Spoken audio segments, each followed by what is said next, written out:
Hello guys, good noon. Kain tayo, lunch muna kami. Kararating lang namin dito sa Bata.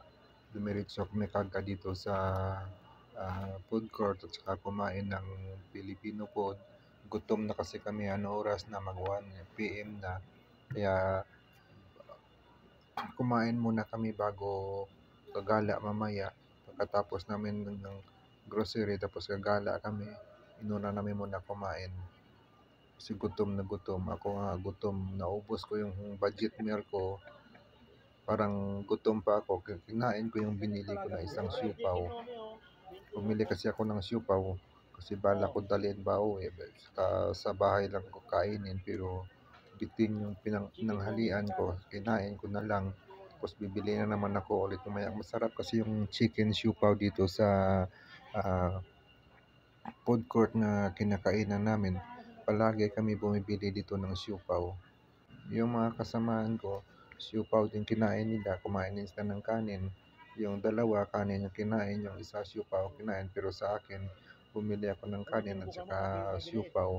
Kasi isang buwan, isang bisis ka lang makatikim ng siupaw. Isang bisis lamang kami makalabas isang buwan.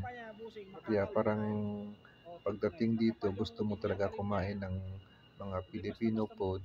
Lalo pa yung luto nila dito, masarap ang luto nila dito, yung kinakain ko kasi yung chop suey at saka gulay na hindi ko alam kung anong klaseng gulay yan, basta masarap. Ako kain lang ako ng kain, hindi ko alam yung pangalan niya. Basta importante yung lutong Pilipino. Yan lang ang hinahabol namin dito sa food court kasi ang food court to lahat to dito ang lutong Pilipino. Sa kinain ko ng kanin at saka supa, sa kagala namin mamaya, gugutomin na naman kami ulit.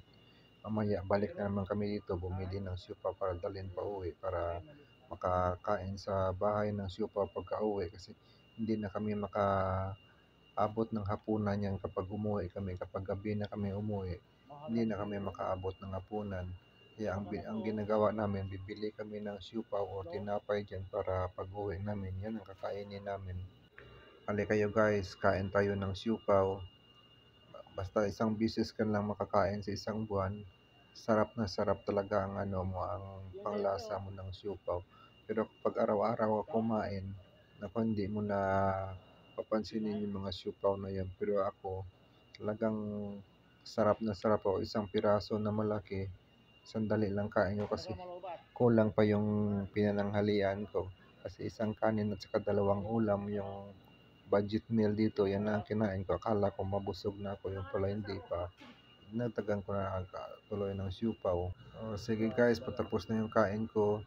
Mamaya alis naman kami para gumala. Thank you for watching. God bless.